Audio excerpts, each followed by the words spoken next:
अस्सलाम वालेकुम दोस्तों, अगर आप भी उन लोगों में शामिल हैं जो अल्फाज में ज़िंदगी तलाश करते हैं, सोच में गहराई पसंद करते हैं और रूह को सुकून देने वाली बातें सुनना चाहते हैं, तो आपने अपने कीमती 6-7 मिनट हमें ज़रूर देने हैं। देखिए, मेरे लिए अज़ीम मुसन्निफ़, बेमिसाल ड्रामा निगार, दानिश्वर और सूफ़ी बुज़ुर्ग अशफ़ाक़ अहमद साहब सिर्फ़ लिखने वाले नहीं थे, बल्कि एक ऐसी दर्सगाह थे जिनकी हर बात इंसान को अपने अंदर झांकने पर मजबूर कर देती है। उनके अल्फाज हमें मोहब्बत, सब्र, शुक्र, इखलाक, इंसानियत और अल्लाह पर भरोसा करना सिखाते हैं।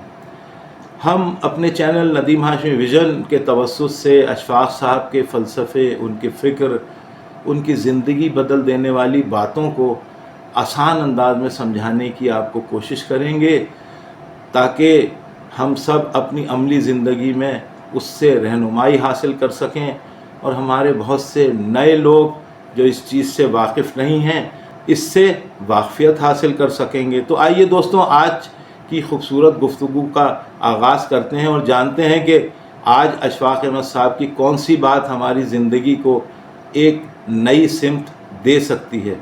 तो शुरू करते हैं। अशफ़ाक़ अहमद साहब का खुश नसीबी का मेयार पर जो फ़लसफ़ा है, एक ऐसा मौजू है जो आज के दौर के ज़हनी सुकून के मुतलाशी हर इंसान के दिल को छू जाएगा।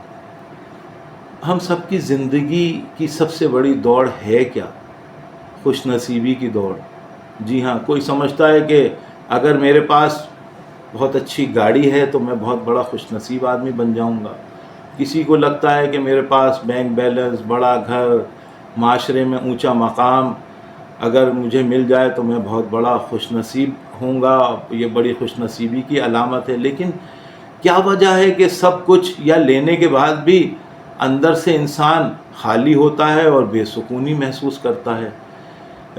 तो देखिए, अशफ़ाक़ अहमद साहब ने अपनी ज़िंदगी का निचोड़ एक ऐसे जुमले में बयान किया है जो खुश नसीबी की पूरी तारीफ़ ही बदल देता है। जी बिल्कुल, उन्होंने क्या कहा? उन्होंने फरमाया था कि खुश नसीब वो नहीं है जिसका नसीब अच्छा हो, बल्कि खुश नसीब तो वो है जो अपने नसीब पर राज़ी हो जाए। जी दोस्तों, ये कितनी बड़ी बात है।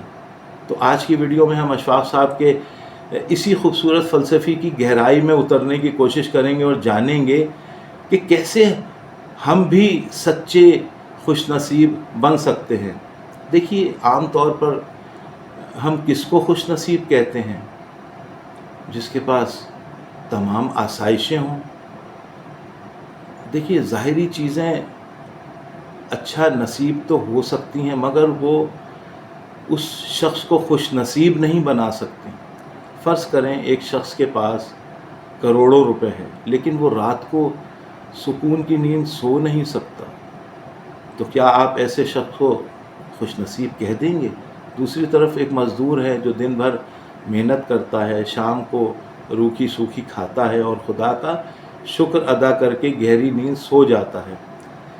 तो देखिए, खुश नसीब असल में है कौन? अशफ़ाक़ साहब के मुताबिक जो अपने नसीब पर राज़ी है। तो दोस्तों, राज़ी हो जाने का मतलब ये नहीं कि इंसान मेहनत करना छोड़ दे, कोशिश करना छोड़ दे, लेकिन क्या है कि अपनी तमाम मेहनत के बावजूद जो भी उसे मिला है उसे वो अल्लाह की रज़ा समझकर दिल से कबूल कर ले, तो वो शख्स खुश नसीब है। अशफ़ाक़ अहमद साहब का मशहूर प्रोग्राम टीवी पर बहुत सारे लोगों ने देखा, मैं तो मुस्तकिल उसको देखने वालों में शामिल हूँ, ज़ाविया। तो अशफ़ाक़ साहब उसमें अक्सर ऐसे छोटे छोटे वाक़यात सुनाते थे जो सीधे दिल में उतर जाते थे। तो वो एक जगह फरमाते हैं कि इंसान की मिसाल उस मेहमान जैसी है जिसे किसी अमीर आदमी ने अपने यहाँ दावत पर बुलाया हो और उस दावत में बहुत सारी डिशें हों, रंग बिरंगे खाने हों, लेकिन वो मेहमान उन खानों का लुत्फ़ उठाने के बजाय उस बात पर ही परेशान रहे कि मेरे आगे ये डिश क्यों नहीं रखी, या मुझे दूसरे मेहमानों की तरह ज़्यादा अहमियत क्यों नहीं दी जा रही। तो हमारी ज़िंदगी का भी यही हाल है کہ کائنات کے مالک نے ہمیں بے شمار نعمتیں دے رکھی ہیں، آنکھیں، صحت اور اپنوں کا پیار اور پتہ نہیں کیا کیا، لیکن ہم سب ان سب چیزوں کو چھوڑ کر صرف ایک چیز کے پیچھے روتے رہتے ہیں جو ہمیں ملی نہیں۔ جی ہاں، ہم شکر نہیں ادا کرتے، اور جو ہمارے پاس نہیں ہے بس اس کا شکوہ کرتے رہتے ہیں کہ ہمارے پاس کچھ بھی نہیں ہے۔ تو دیکھیے، آج کے ڈیجیٹل دور میں ہم نے خوش نصیبی کا معیار دوسروں کی زندگی کو بنا لیا ہے۔ جی ہاں، ہم دوسروں کی کامیابی کو دیکھ کے پریشان ہوتے رہتے ہیں۔ تو دیکھیے، خوش نصیب کون شخص ہے؟ تو اشفاق احمد صاحب کا فلسفہ ہمیں سکھاتا ہے کہ اپنی زندگی کا موازنہ دوسروں سے کرنا بند کر دیں۔ ہمارا نصیب تو صرف وہ ہے جو ہمیں اللہ تعالیٰ نے دیا ہے، اور یہ اس کا فیصلہ ہے۔ ہماری جتنی بھی کوشش، جتنی بھی محنت ہے، اس کے بعد ہمیں جو بھی ملا ہے ہمیں اس پہ شکر ادا کرنا چاہیے، وہی ہمارا نصیب ہے۔ تو دوستوں دیکھیے، اگر آپ واقعی زندگی میں سکون، خوش نصیب ہونا چاہتے ہیں تو آج سے اپنی سوچ کے انداز کو بدلیں۔ ہر رات سونے سے پہلے ان 3 چیزوں کو ضرور یاد کریں کہ اللہ نے جو آپ کو دی ہیں، اور جن کے لیے لوگ ترس رہے ہیں وہ آپ کے پاس موجود ہیں۔ جی ہاں، بہت ساری ایسی چیزیں بھی تو ہیں جو آپ کے پاس ہیں، لوگوں کے پاس نہیں ہیں۔ تو دیکھیے، حسرتوں کے پیچھے بھاگنا انسان کا مقدر ضرور ہے، لیکن جو مل گیا اس پر مسکرا دینا سچی خوش نصیبی ہے۔ اللہ پاک ہم سب کو اپنے نصیب پر راضی ہونے کی توفیق عطا فرمائے، ہمیں آسانیاں عطا فرمائے، اور آسانیاں تقسیم کرنے کا شرف عطا فرمائے۔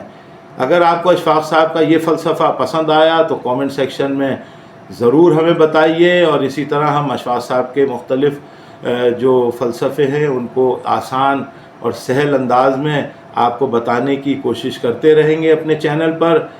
تو دوستوں، بہت شکریہ، اور ہم آخر میں اشفاق صاحب کے ہی الفاظ میں اللہ تعالیٰ آپ کو آسانیاں عطا فرمائے اور آسانیاں تقسیم کرنے کا شرف عطا فرمائے۔ آمین۔ اللہ حافظ۔